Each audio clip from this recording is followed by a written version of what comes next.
So here's the story. I used Tinder once, and I matched up with someone that was very, very pretty. Like, almost like out of my league pretty, and I was very hyped about it. And we talked, and she seemed normal, and we were like, okay, let's meet up, you know? And I was under the impression that this was going to be a catfish. That was my idea, was like, I'm going to get catfish. So what I did is I went to a friend. My friend works at this restaurant, and I told her, let's meet up at this place. And what I did is I came an hour early, and I went into the back room with my friend, and I watched through the door to see when they would come in, to see if it was a catfish or not. So I could be like, oh, I'm getting catfished. I'm just going to go, right? So I did that. And I was there watching. How would you have? I thought the point of catfishing was that they're just not a real person. Like, they wouldn't actually meet up with you. I thought that they would be like, oh, okay, maybe please, I got my words wrong. BB, listen. you are so beautiful. I need $5 so I can make it to the date on time. I thought that was how catfishing worked. I didn't think that they actually went on a date with you. Okay, well, what did you think this scam was? What did you think this scam was? Listen, I'm telling you, they were very, very, very attractive. And I was like, there's no way they matched up with someone as average as myself. Like, I was under that impression where I was like, there's no way. Like, I don't believe it, right? So that was the reason why I thought it was like an edited one, right? And okay, so I thought they looked different in person. An average-looking girl who edited her photo to get to score Bo, to score your average Bo. Okay, that's not the way I took it, but that's all right. Anyways, I was in the back and I was looking out through like the little door and waiting, and then she walked in and she looked exactly like her image. Like I'm telling you, she was drop dead gorgeous. And I was like, oh my God, it's real, it's real. So I was like, my friend's like, all right, go around the back and just like, you know, I messaged her. First I messaged her and I was like, hey, are you there? And I watched her reach down, pull out her phone and be like, yeah, I'm here. And I was like, oh my God, it is her. So I went around the back, acted like I was walking up the road to go and meet her and stuff like this. Okay, so far, I just want you to know you are the weird one in this story. You just met a pretty girl and you were like, can't be real. Pretty girl only exists in video game. And then you stalked around the side of the building. No, that's not right. No. Let me okay, you didn't hear me. I said pretty girl can exist. Pretty girl liking me? That was where I was like, all right, what's going on here? Like, that's the part where I'm like, she's out of my league. Like, you know what I mean? Like, there's nothing going on there. You're taking it the wrong way. I'm saying that I was surprised that she was around the outside of the building. Well, yeah, I wanted to make sure it was. I didn't want to get embarrassed and be like, oh, you know, this and that. Don't worry about that. This is not the important. This is not the important part of the story. I'm ready. I go around, I come up to meet her because it's a place close to my house, relatively. And I think I'm walking there. I'm like, oh, yeah, I'm on my way. I'm going to be there soon. Creepy, Bo? I'm not creepy. I just couldn't believe it. And so I come up there and I walk in. I'm like, hey, how are you? And she's like, oh, hey, how are you today? I'm like, oh, I'm doing great and this and that. And we were talking. She's super nice, super chill. And I'm having a great time. This is awesome.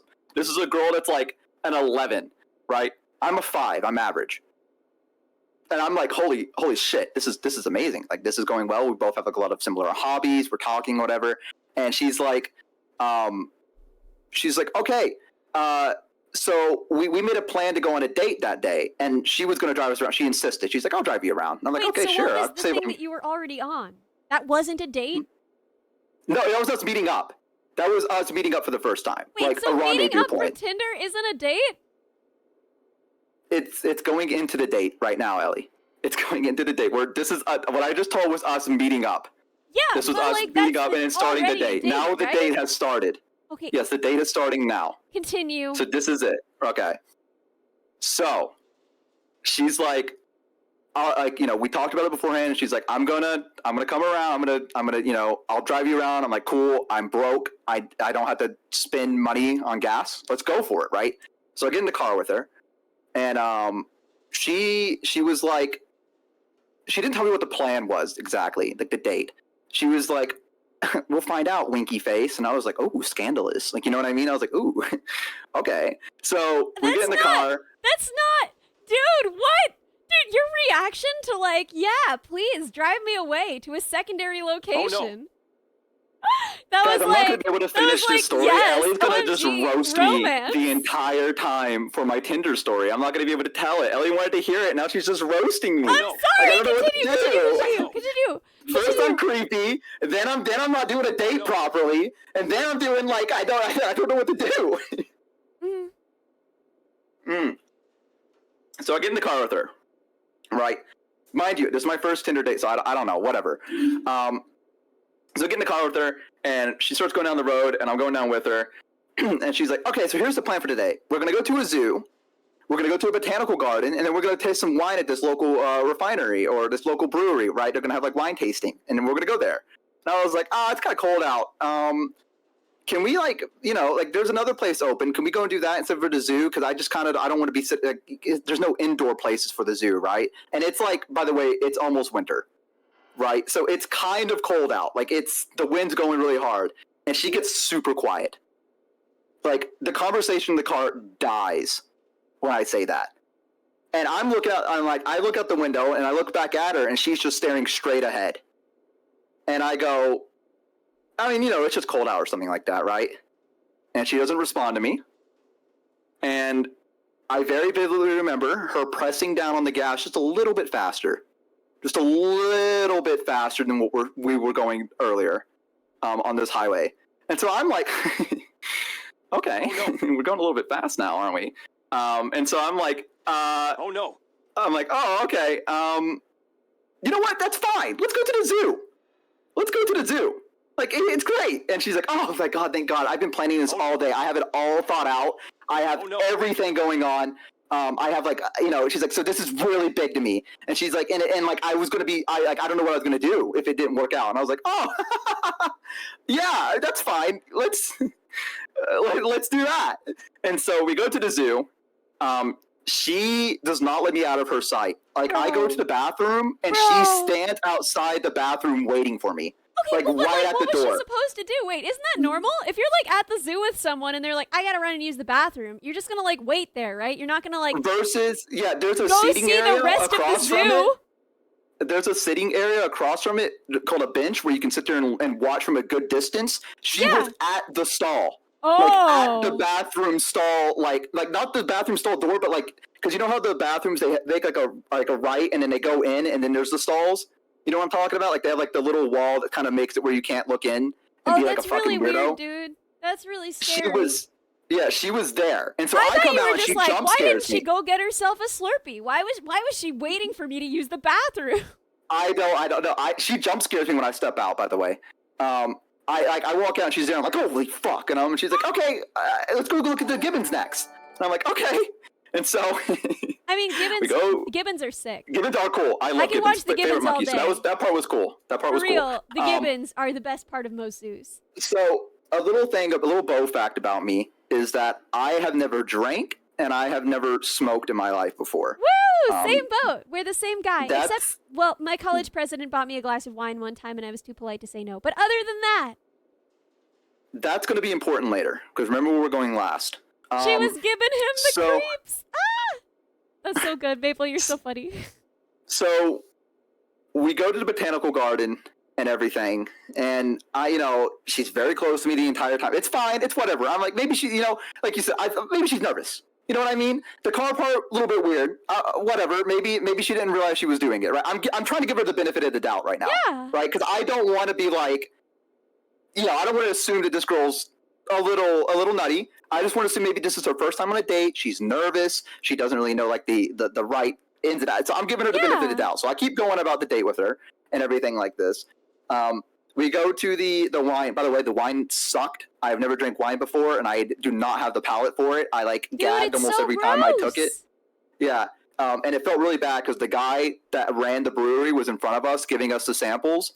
And I would be like, they're great. I love that one. Wow, what is that one? And like my tears are pricking my eyes because it's just so bad. But I don't want to be mean to the guy that's like, we grew this up on natural soil in this very state, and this is very important to my family. We have a whole family history of this. And I'm like, this is great. Wow, and sir, you certainly did ruin some grape juice.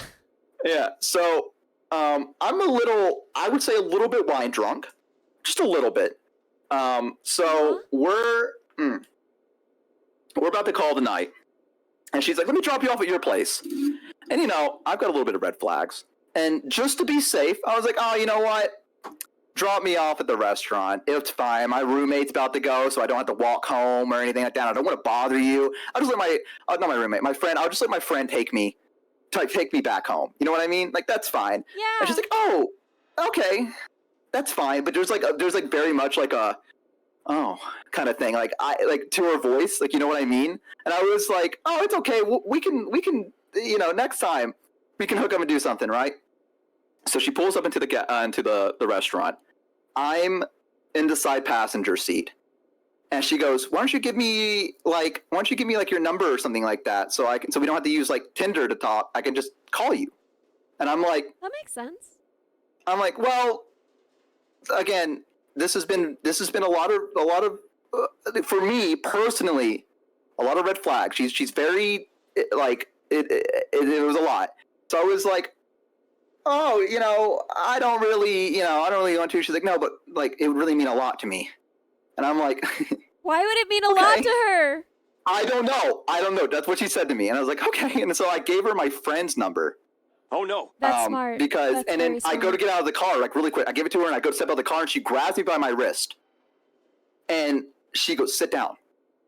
And I go, what? And she goes, sit down. Don't do it, Bo. And I sit down in the car, Don't and then she looks me in the eyes, and she calls the number. And my phone does not ring. And she looks at me, and I go, that's crazy. I must have, you know what? I've been talking to my friend all day. I must have accidentally given the wrong number. I'm so sorry. That's crazy. And she's like, oh, it's okay. Give me the real one now. And I go, okay. So I give her my real number. And then I go, okay, well, I'll see you later. And she's like, hey, just before you go, I want you to know I had a lot of fun. And I think I love you. And I was like, what? Okay. Yeah, I was like, okay, that's fine. I was like, well, that's a little bit too fast. This is our first date. But that's all right. But that's really flattering. And so, and she's like, yeah, if you need anything, just let me know. And she's like, I'll be like waiting.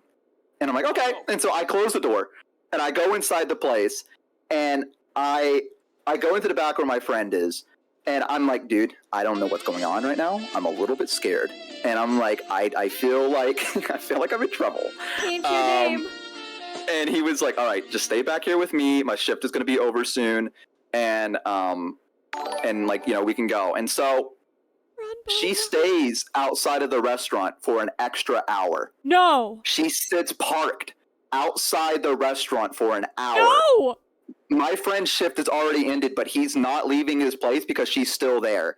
And then she does pull away eventually.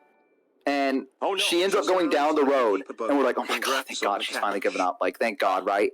And then I shit you not, 10 minutes later, her car comes back up the road. No. She was patrolling. She was like looking. I guess she figured maybe I went out the back and maybe she could catch up to me or something like that. And like, she'd be like, hey, you want to ride or something? I don't know. But she was circling the block basically. And so I'm like, dude, I'm freaking the fuck out. I don't know what to do. And he's like, it's all right. It's fine. He's like, here's what we're going to do. Get in my car. We're going to wait for her to go back down. Get in my car. Lay down. Just like lay down in the back. And I'm going to drive and we're just going to keep on going and I won't make eye contact with her and we're going to be fine. And I was like, all right. So I get in the car and I lay down flat in the back and I'm curled up there and he starts driving and we're fine. I go home. I get 6 calls at 4 a.m. from her. Like 4 to like 6 a.m. I'm getting calls from her. My phone's blowing the fuck up. It is going crazy. And I'm getting like text messages that's like, good morning, like with a heart. And she's like, how are you today? Do you have plans today? What are you doing today? Like, hey, when you wake up, message me. And I'm like, I don't know what to do. And so I'm like, you know what I'm going to do? I'm going to go and I'm going to change my number. Yeah. And so I do that. I change my number. My friend, I was like, okay, that's enough. I deleted Tinder. I was like, I'm done. I'm never doing this again. And so I delete it. And then my friend later calls me later that day and he goes, hey man, I know you changed your number and everything, but I want you to know that she came in today to the restaurant and she asked if anyone knew Bo. And I was like, yeah. And he's like, yeah, she was asking around because she said that he had a friend that was working here. And she wanted to know if I was okay or like where I was or what I was doing. And I was like, well, what did you tell her? I was like, oh, I said I didn't know you. He's like, I didn't know. But she was asking around she was like, hey, does anyone in the back know Bo? Does anyone in the back know who Bo is? And everyone's like, no, or whatever. And like, my friend very calmly was like, no, I don't know who that is. And for like a solid week, she would show up to my friend's place and ask for me. Like every day, it was like clockwork. She would show up and she would go into the restaurant and she'd be like, does anyone know if Bo's friend's working here today? And they'd be like, no, we don't know who that is or anything like that. And then I guess eventually she lost steam. But that was the time that I basically felt like I got kidnapped almost.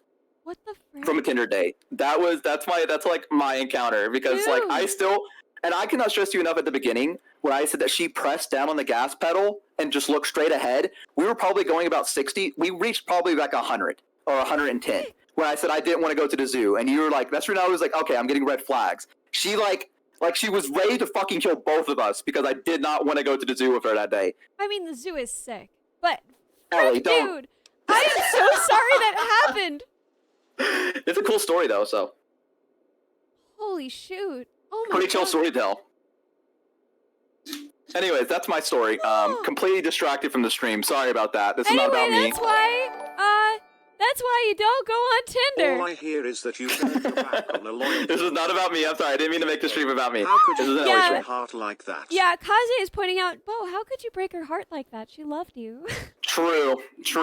I'm so sorry that happened, dude. That's terrifying. Yeah, it was one of the. It was definitely an experience in my life. Oh, I am. Yeah. Wow.